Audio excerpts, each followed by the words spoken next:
Hello and welcome to the Steve and Dan show with myself, Dan Holloway, and my co-host, Steve Herbert. Should be on that side there. We're joined today by a guest in the SFM, Gavin MacLean, who's down the bottom of the screen right now.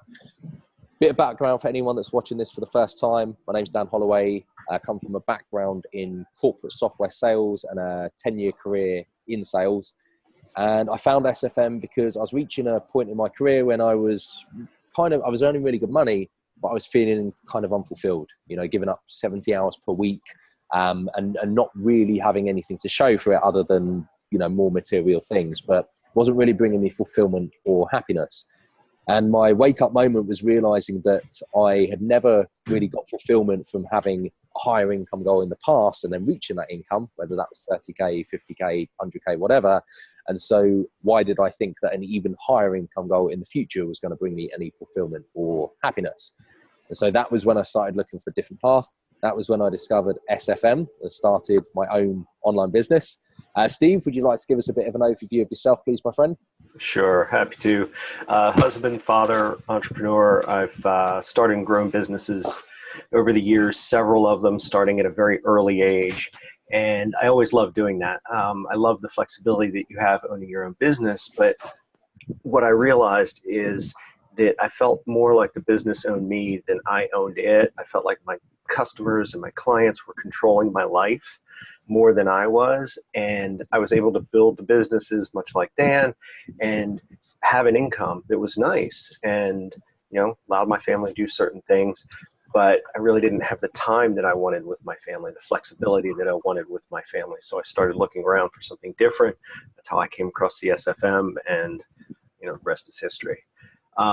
Gavin, you want to give us a little bit of your history? Where are you in this world? Yeah. And you do? Yeah, no worries. So a little bit about me is that I'm sort of rapidly approaching 30, as much as I don't want to admit it. And I suppose in some ways I'm probably a little bit unique because actually the job that I do have it can be regarded as very fulfilling. So I'm a primary school teacher. So I teach children. I can teach children from the age 5 all the way through to 11. My current class, and I've generally always taught children aged 7 and 8. And although, yes, it can be very fulfilling, the issue is that it comes at a great sacrifice. So social life, workload, and just, pressures and things like that. So I found the SFM back over Christmas 2015. And I knew as soon as I started getting those videos that this was the right fit for me. So I joined just after the new year, January 2016, and I've been with the SFM ever since, really. So yeah, I think my story is maybe slightly different. I come from a career that a lot of people would assume is very fulfilling, and to a certain extent is, but it's just there's a lot of other pressures and demands in there. So. Awesome. So Gav, tell us, okay, because we've known each other quite well in the time that we've both been in SFM. I mean, we've met in London. I came up to stay with you and see you in Leeds, and then we went. Picked you up from Leicester. We went to Leeds. More recently, last weekend was it? We went to Saturday London. Saturday just gone. Yeah, London again, which was awesome fun. But one of the things I think that I want to touch on straight away is your career path at the moment, being a teacher, is a sort of fairly typical career path, like you say, fulfilling career, but it's very much the employee mindset. Okay. And one of the key things of starting SFM or online business in general is the ability to transition from an employee mindset to an entrepreneurial mindset. So tell us a little bit about how that transition has gone for you over, I suppose, your whole SFM journey in a broad sense. How have you found that transition from employee mindset to entrepreneur mindset? Yeah, I mean, it's been a challenge. I think it obviously pushes your comfort zones and, it allows you to sort of continually grow. I think it has been really quite difficult. So certainly for the first 12 months, I allowed myself the time just to focus on my mindset and to get that correct, because I knew that, coming from, working in a school and being a teacher to becoming, an entrepreneur and potentially being responsible for yourself, it's such a big shift. So I knew I had to take the time and get the transition correct before I was able to really begin to advance forward. So yeah, I took the first 12 months and really focused on my mindset. I read a lot of books, and I just sort of, had to switch the way I was thinking, really, and almost, and it's probably one of the biggest hurdles I've overcome is that transition from being a teacher, from being an employee, to becoming an entrepreneur. And I think, that is probably what scares a lot more of people in the same situation that I am in now, from taking that leap and actually doing it. Because I think they generally think it's too far beyond them, it's too far gone. But yeah, so I'd say, I took some time, I designated some time. I knew I'd need that time myself. So yeah, that's what I did.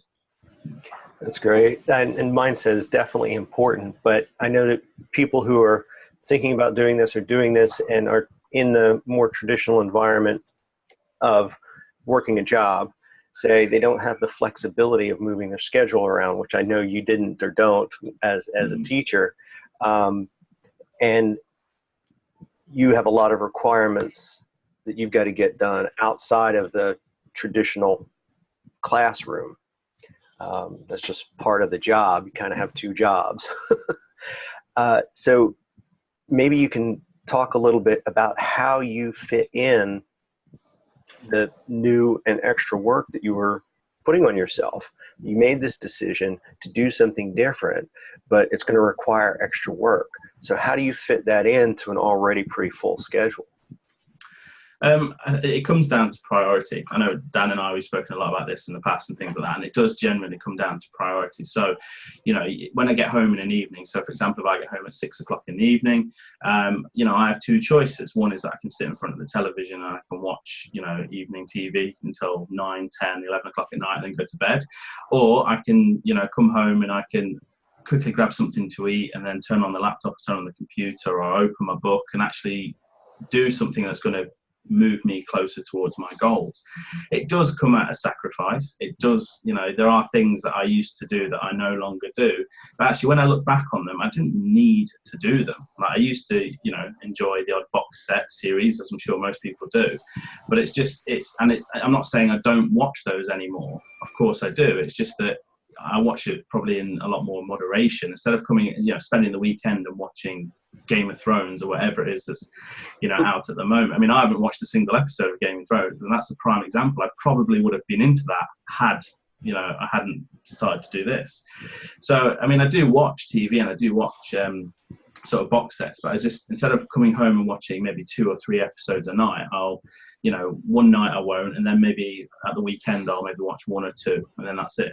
And then it's just about having that priority. So for me at the moment, getting this side of my life up and running is a much higher priority than sitting and watching Game of Thrones or whatever it is that people are into. So essentially, you're able to take that time out of, I don't want to say dead time, but maybe some of your relaxation time. You shrink that and turn that into productive time. Yes, yeah, exactly. Yeah. So it's and I've always been somebody who sort of works through my lunch times anyway. So it's just kind of a case of that. I've got to be a lot more clever and aware of my time. So, if you've taught, as we do every day, English, maths, and say science in the afternoon, there's 90 books you've got to mark. So I always think to myself, right, if I can get, say, my English marked through assembly time, and I can get my maths marked through lunchtime, I can spend an hour after school doing the science. That's them all done, and it's 4:30, 5 o'clock. I've still got the rest of the evening. I think it's just about being aware and prioritising your time and actually being a little bit clever with it and working out what you can do when and what you can squeeze in these sort of like 10, 15 minutes of time that you don't realise you have, but actually you do. It's just kind of got to be very clever with it. Increasing your productivity even within your normal work time was able to give you more time at home to spend essentially on yourself, building a different future for yourself. Cool. Yeah, 100%. Yeah. Awesome. So let's talk about that for a second then, because I think productivity and accountability certainly go hand in hand, and the prioritization is, I think, the gel that brings that all together. Because if you get your priorities straight and you're sure about why you're doing it, it means that you can continue to be driven, you can continue to be productive and prioritize the right things, And obviously accountability comes into that as well, whether you're accountable to yourself or to other people. I mean, we have an accountability group, don't we, where we hold each other accountable for achieving our goals and doing what we want to do. So talk a little bit about how you kind of focus your priorities, or how you get that aligned in your mind to the point where you might have an evening where you're feeling tired, or you know, you're not really in the mood, but you still do it anyway. What kind of helps you keep that focus and keep that priority level high to keep moving forwards? I definitely think accountability is key, like you just said. You know, having those weekly targets or monthly targets, whatever it is. For those of people watching that are in the SFM, they'll probably know about the 90-day Toronto. That's been brilliant. You know, holding yourself accountable at, you know, quite a heavy sacrifice if you don't do it. So yeah, I think accountability is key. So when I get home, in the evenings, it's very unusual that I feel like I don't want to do anything, because to be honest with you, I really enjoy it. Like it's quite hard to explain. It's almost like when I come home from work, by doing this actually allows me to switch off from work. So it's kind of, that's probably because they are absolute polar opposites, you know, being a teacher and sort of almost being on show all day, and then you can come home and you can just kind of switch off and you know, transition into this other person. It's almost like you're wearing different hats. We talk about like wearing different hats as, you know, being a teacher, and you know, it's like I've just got another hat which I have to wear in the evenings, and it's very unusual that I come home and I'm like, you know, I have no energy to do this, or I can't be bothered. And I think a lot of that comes down to the community, like so accountability, but also the community, the calls, the webinars that we all go to. I think sometimes you need this, you need that sort of, that just to break away from the day job and just forget about it, because because some of the stories in the classroom aren't particularly nice. The children I work with come from a very, very deprived area.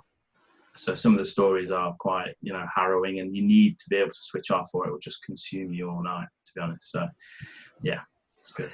Yeah, that's great. You spoke earlier about mindset and knowing that you needed to take some time to get the right mindset, doing some reading and that sort of thing. Can you share some of those changes that you've gone through? Was there maybe one particular mindset shift that you noticed over the last several months that has really helped you? Yeah, I think it's almost, it's been so much, and that's the thing. I mean, I only had a conversation with my mother like a few months ago, and she said to me that the change in me as a person over the last sort of 18 months has been, and her word was frightening. She didn't mean that in a negative way. She meant that in a good way. She meant, you know, I think I've just become a lot more self-confident, which is probably quite strange to, you know, I mean, I've always been a reasonably confident person, but I think I've always been one of the people that would maybe stand back from the crowd a little bit, and I'm more observed. And I think that's still there within me, but I just think my self-confidence has sort of grown. So, for example, when we're in London during the Momentum Day, and Alex Eastman asked me to get on stage and to talk about the Platinum, which I'd just gone through, you know, sort of 18 months ago, 24 months ago, I'd have been panicking at the thought of doing that. But actually, I kind of thought, no, do you know what? He's asked me to do it. I'm going to say yes. And so I just got up on stage and I just said what just came to me at that time. I didn't really think about it. I just did it. Whereas to say, like, you know, 18 months ago, 24 months ago, I never would have done that. You know, similarly, I probably wouldn't have done this, you know, like an interview where you're sort of like digging into the changes in me and about the online business and the change. I possibly wouldn't have done that, you know, 18 months ago, because I'd have just been like, I don't know what to say. So I think it's, yeah, exactly. Yeah, I don't really like to be in the spotlight, as funny as that. I mean, when you say that, a lot of people say, but you're a teacher. Like, it's almost like you're on the stage. It's like, you know, but it's quite a bizarre thing to explain, that I don't like being in the spotlight necessarily. It's I much rather sort of stand back and observe and watch. But I think that's something that's definitely improved. I think sort of my confidence and my belief is kind of like, you know, all these different things. So when you first get started, often you have these beliefs of, can I actually do this? You know, is it possible for me to actually do this? Is this real? You know, and when I joined, I'll be honest, there was a lot of skepticism, but I think that happened to a lot of people, really. I think a lot of people are skeptical. And certainly from conversations that I've had with people that have reached out to me and have asked me about the SFM and things, and they've said, you know, is this real? That's often one of the questions. And I just I kind of laugh now and I say, yeah, like I've been living it the last 18 months. It's real, trust me. So yeah, I think that's been one of the biggest changes, definitely my self-confidence, but I think that just that mindset of I need to get this done. It's not even I had a conversation. I mean, I haven't really told many of my friends about what I'm doing. And I had a conversation with one of my friends literally about 3 days ago. And they said, what happens if it fails? And I just looked at them and went, it's not even an option. Like, I'm not even entertaining that. Like, it is not going to fail. Like, it won't fail, because the only way to fail is if I give up, and I'm not going to do that. So, and they were like, oh, okay. That's great. That's such an important thing. 100%. Yeah. And I know, Steve, we've talked about this before. Getting that mindset right is so key.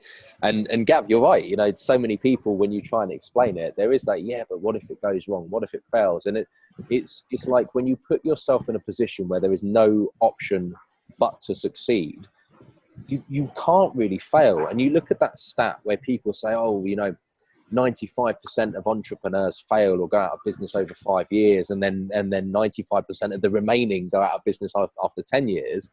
People say statistically the chances of succeeding in any space like this is so small. But really, it's not statistics. It's literally just who can keep going the longest without giving up.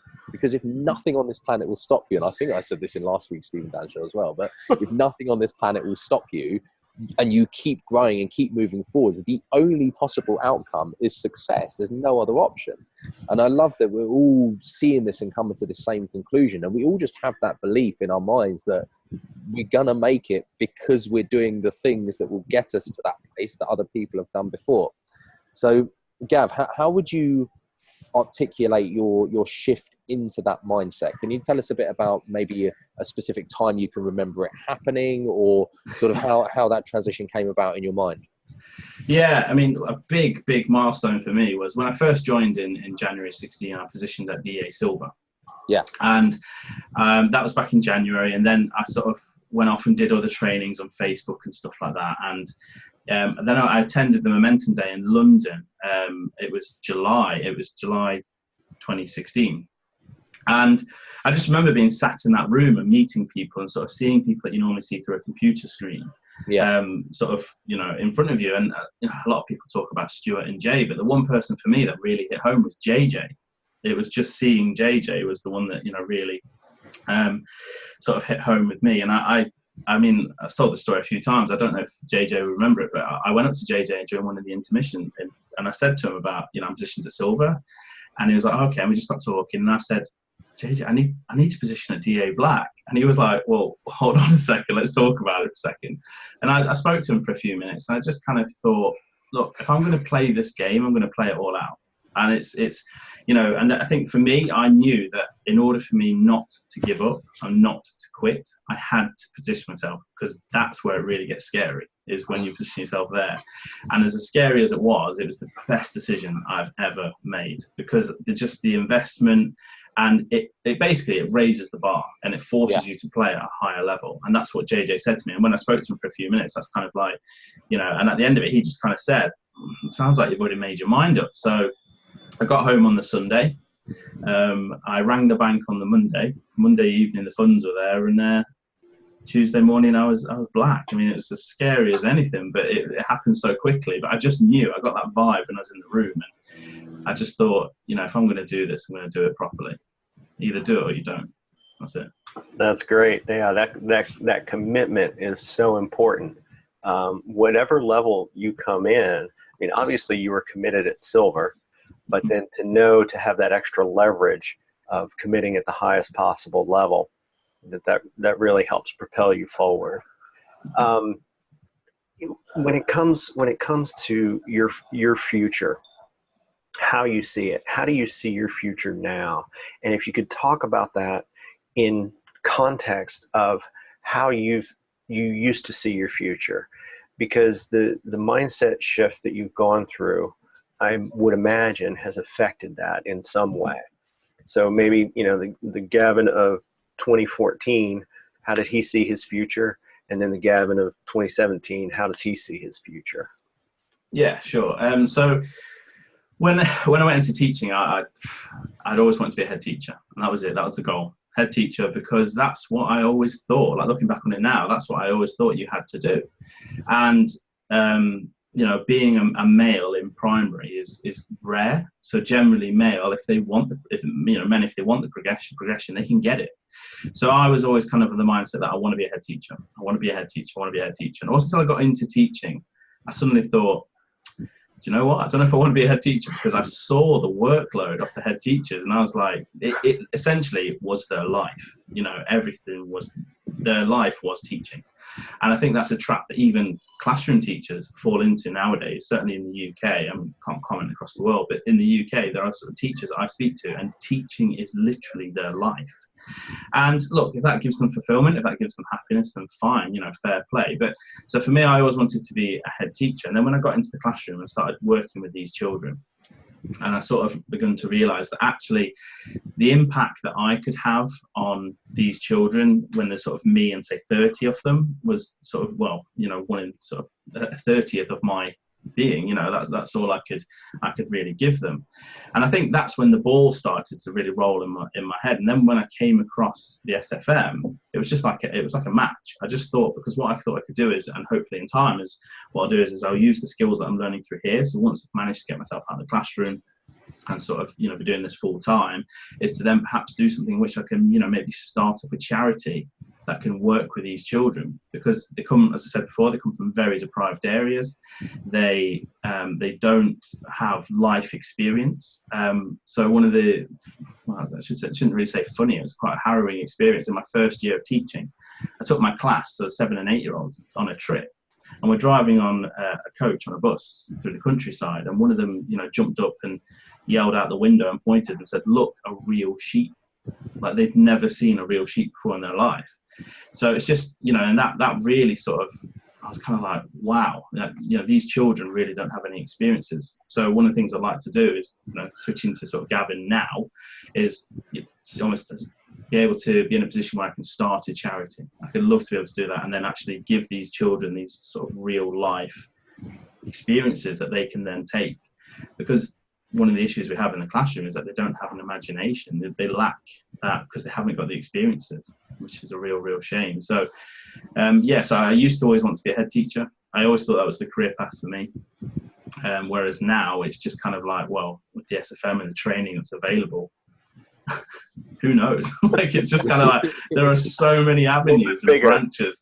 Yeah. So, you know, I'd love to obviously have my SFM sort of running full time, work with the people that I bring in, but I'd also like to start a charity. I've got a friend you know as well, Gail. Gail and I have started doing e-commerce with a view to maybe transitioning from e-commerce into Amazon. So as I say, there's 3. We're also going to be starting something similar to this. I spoke to Dan about it before. Yeah. Where, you know, we're going to hopefully start something similar to this. So look, there's 4 avenues straight away that I never even knew existed 18 months ago. Yeah. Like if you said to me 18 months ago, e-commerce, I'd have been like, what's that? Yeah. I wouldn't have had a clue. Even if you'd said to me, really, you know, affiliate, sort of selling, affiliate marketing, I'd still been like, what are you on about? I just had no idea. And then when I saw those videos from Stu and Jay, I just thought, this is incredible. This is exactly what I've been looking for. Because I always knew there was something out there. I always knew there was something, but I just didn't know what it was. Yeah. That's great. And then, of course, there's always your skills with paint. And you can... That's true, yeah, my paint skills. Have you still got that on your screen somewhere, Steve? I might...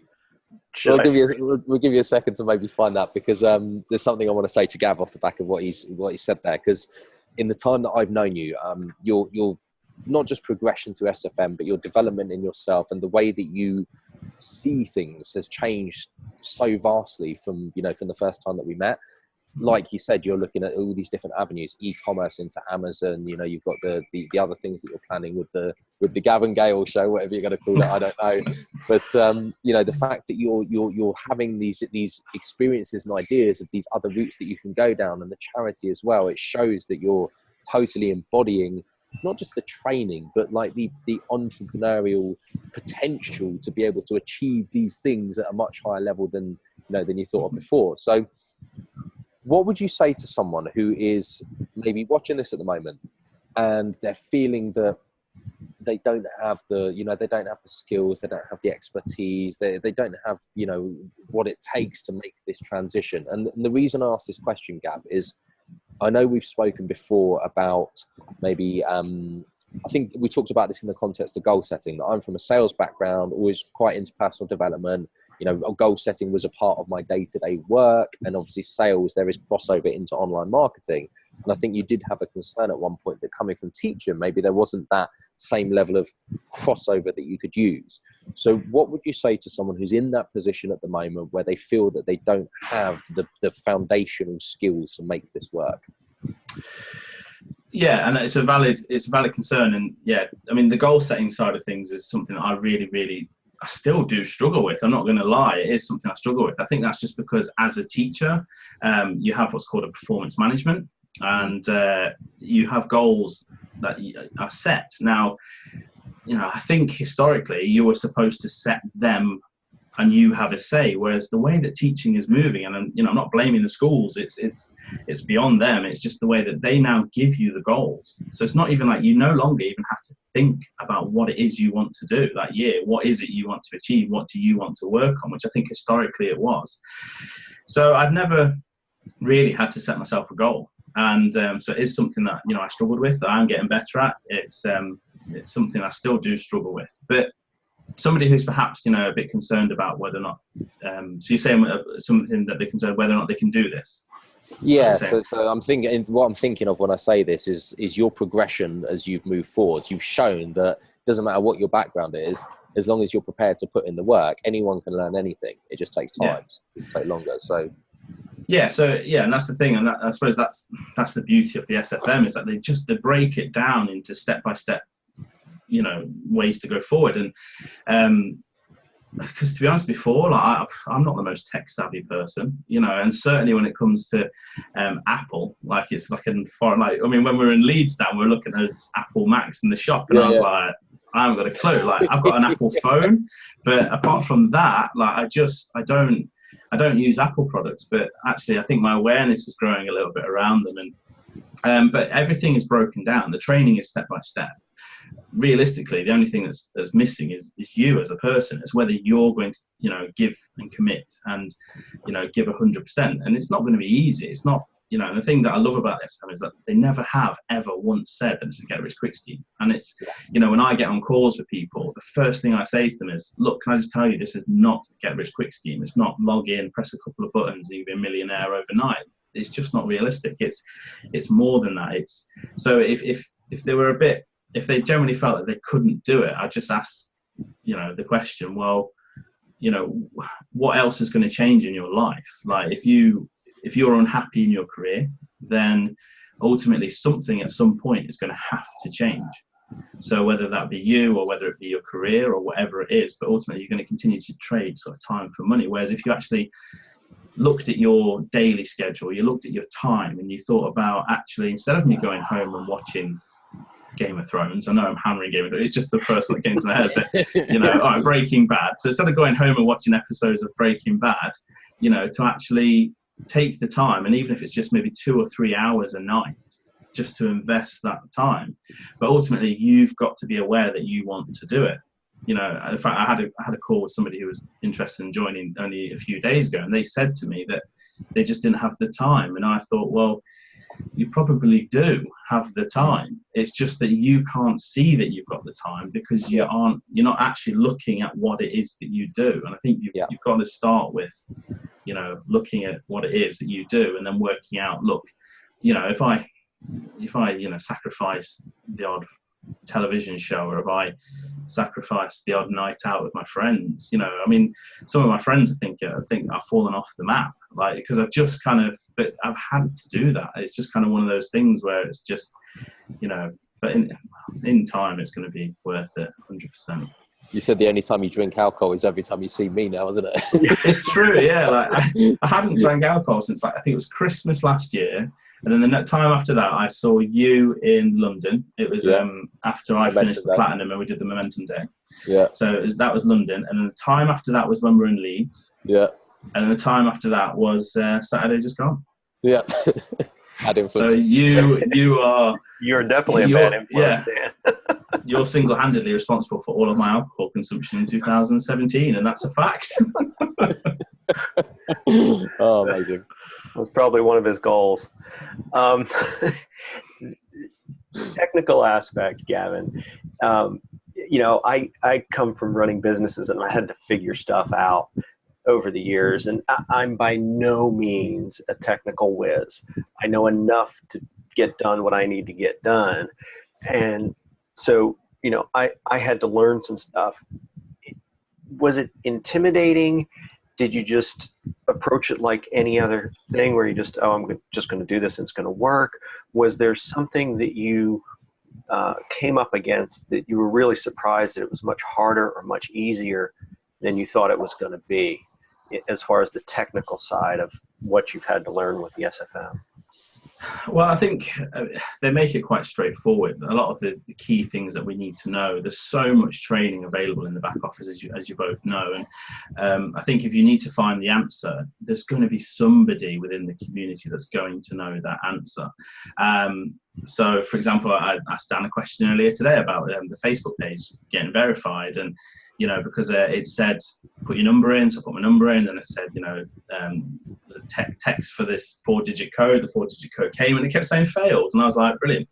So I just said to Dan, I said, look, am I missing something, basically? Is that it? And he just told me a little bit about how he did it. So now I know the answer. That's what I mean. There's going to be somebody who's going to know the answer. You just need to, access the community. I genuinely believe that if you're going to be successful at this, you are not going to do it alone. I will say that to anyone. You will not do it alone. You've got to access the community, and even if it's just for your own sanity at times. I know that three of us, we often have a good laugh on the wake-up calls and stuff like that, but we've got to do that. Otherwise, some days when you just get bogged down in it, you think, I'm going to go insane if I don't laugh, if I don't have that sort of camaraderie and just really sort of have a good laugh. But I suppose that's it. Yeah, we made on the wake-up call, we made a guy called Mark had to turn his camera off because he was in stitches at what we were doing, wasn't he? Yeah, Mark. Yeah, team spirit. But no, I think, you've hit the nail on the head, Gav. I mean, the community is key because, like you say, in business, in any business, online, traditional, brick and mortar, doesn't really matter. Steve, you'll obviously be a testament to this as well. You can't make it in business without other people, whether that's clients, whether it's business partners, whether it's advisors, whatever. People combining together, many minds together, are always going to be so much more powerful than just one person trying to do it alone. So I think community is absolutely key. Gav, last question for myself. Any advice that you would give to someone who's on the fence, not sure whether to start, not sure whether it's for them? What would be your advice based on your experience of getting started with this? Well, obviously, I think this is going to be quite biased, but I'd just say just do it. Just do it. But ultimately, they've got to know whether it's right for them. And I think, Stuart and Jay are the first ones to say that this is not for everybody. So my advice for anybody who's a bit unsure is to watch over the video series, to really think about and consider it.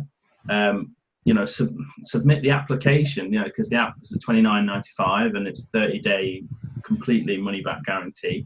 Submit the application, get yourself access to module 1. In there is more training and videos from Stuart, and he'll talk to you more about what to expect. And just give it a go, because ultimately you're not going to know. Because, weigh it up. If I was to sort of rewind the clock now and be faced with this decision, I would ask myself, okay, if I wasn't to do this, what would I do?